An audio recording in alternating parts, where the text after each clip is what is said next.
Hello dear viewers, आज के इस वीडियो में हम मराठी के कुछ व्याकरण के बारे में समझने वाले हैं, जिसमें सबसे पहला व्याकरण है वचन, जिसके दो प्रकार है, एक वचन, अनेक वचन। एक वचन यानी सिंगुलर, जिसे उर्दू में वाहिद कहते हैं। अनेक वचन यानी प्लूरल, जिसे उर्दू में जमा कहते हैं। इसमें इस प्रकार का प्रश्न आता है कि निम्नलिखित शब्दों के वचन बदलो। अगर एक वचन दिया हुआ होगा तो आपको अनेक वचन करना होगा, और अगर अनेक वचन दिया हुआ है तो एक वचन करना होगा। जैसे यहाँ पर एक वचन अनेक वचन की कुछ उदाहरण दिए हुए हैं, एग्जाम्पल्स दिए हुए हैं। जैसे कावड़ा, ये एक वचन है, इसका अनेक वचन होगा कावड़े यानी कौवे।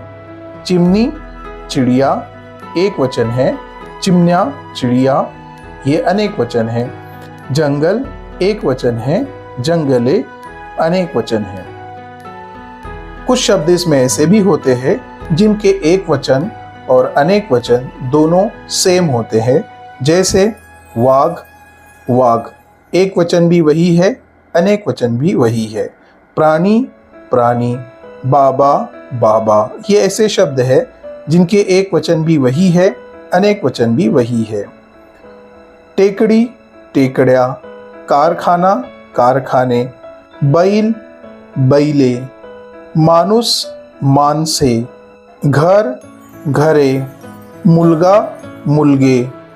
इस वीडियो में जो दूसरा व्याकरण है वो लिंग है यानी जेंडर है।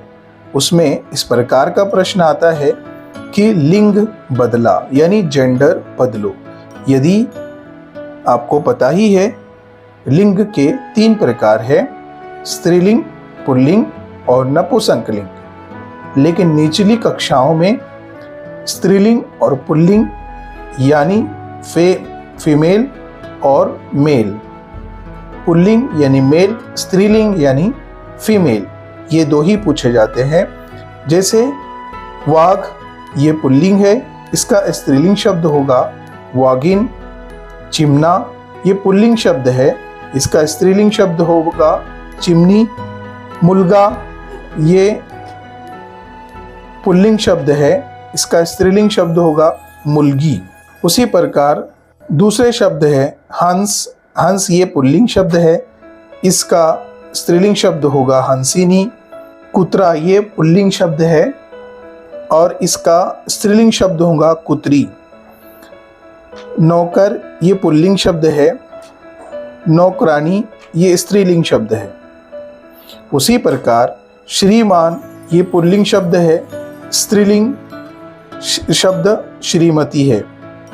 उसी प्रकार अगले शब्द खाट, खटिया, लेखक, लेखिका। लिंग 2 प्रकार के आपको निचली कक्षाओं में पूछे जाते हैं, स्त्रीलिंग और पुल्लिंग। तो यहाँ पर आपको स्त्रीलिंग और पुल्लिंग पहचानना होता है।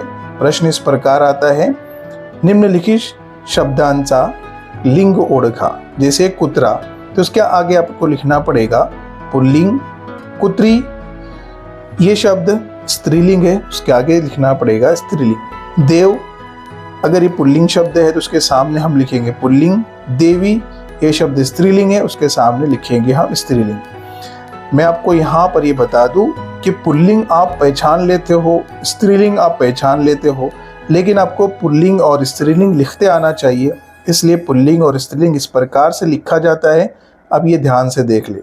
उसी प्रकार अगले कुछ शब्द है, तरुण, ये पुल्लिंग शब्द है और तरुणी स्त्रीलिंग शब्द है। ध्यास, ये पुल्लिंग शब्द है, जीवन पुल्लिंग शब्द है, मानुस पुल्लिंग शब्द है। इस प्रकार के प्रश्न में हमें 4 वर्ड दिए हुए होते हैं।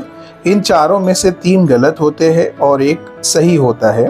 हमें सही चुनकर अपने उत्तर में लिखना होता है। जैसे यहाँ पर 4 शब्द है, दुर्मिड़, दुर्मिड़, दुर्मिड़ और दुर्मिड़। इनमें से 3 जो है वो ग्रामेटिकल मिस्टेक होने की वजह से गलत है, गलत लिखे हुए हैं, और उसमें से एक सही है। अब जो भी सही है हमें उठाकर यहाँ लिखना होगा। जैसे यहाँ पर इन शब्दों में दुर्मिढ़, इस तरह का ये वाला शब्द सही है। उसी तरह से पुनर्रचना, इन शब्दों में 3 शब्द ऐसे हैं जो गलत है और इसमें से सही शब्द है पुनर्रचना, ये वाला हमें लिखना है अपने आंसर शीट में उठाकर, चारों लिखने की जरूरत नहीं है।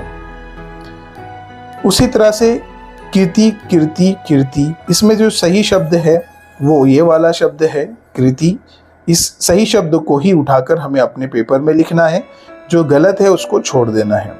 उसी तरह से परिस्थिति, परिस्थिति और परिस्थिति, इन तीनों चारों शब्दों के अंदर एक शब्द जो सही है वो ये परिस्थिति सही लिखा हुआ है, बाकी तीनों में कुछ ना कुछ मिस्टेक्स है। उसी तरह से देशभक्त, देशभक्त, देशभक्त और देशभक्त, इसमें से जो सही देशभक्त लिखा हुआ है वो इस प्रकार है। अगला शब्द है सौंदर्य, सौंदर्य, सौंदर्य, जो सही शब्द है वो ये वाला शब्द है, इसी को हमें अपने आंसर शीट में लिखना है। उसी के बाद अगला हमारा व्याकरण है, जिसमें इस प्रकार का प्रश्न पूछा जाता है कि एक शब्द के 2 अर्थ लिखिए, या फिर एका शब्दाचे 2 अर्थ लिहा, एका शब्दाचे भिन्न अर्थ लिहा। इस प्रकार के अलग अलग प्रश्न पूछे जाते हैं। जैसे फॉर एग्जाम्पल भाव, इस शब्द के 2 अर्थ है, कीमत यानी कीमत, भावना यानी जज्बात, यानी एक ही लफ्ज के 2 अर्थ है। भाव के मतलब कीमत भी होता है और जज्बात भी होते हैं। उसी प्रकार आगे कुछ लफ्ज दिए जा रहे हैं, आप इसकी स्टडी कीजिए। अगर आपको नहीं समझ रहा है तो पॉज करके भी आप समझ सकते हैं। हमारा अगला व्याकरण है एका शब्दाचे अक्षरांपासून 2 अर्थपूर्ण शब्द तैयार करा।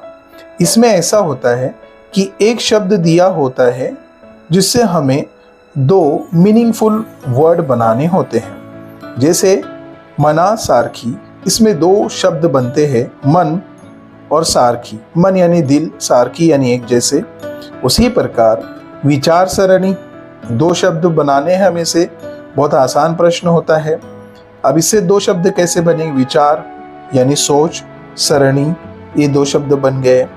इसी प्रकार के मराठी व्याकरण आपको अगले वीडियो में भी देखने को मिलेगा, इसलिए हमारे चैनल को आप सब्सक्राइब कीजिए और लाइक और शेयर करना ना भूलें। यदि अभी तक आपने हमारे school to you YouTube channel को सब्सक्राइब नहीं किया तो सब्सक्राइब कर लें, बेल आइकन को क्लिक कर लें ताकि आपको नए वीडियो की अपडेट मिल सके और वीडियो को लाइक करना ना भूलें।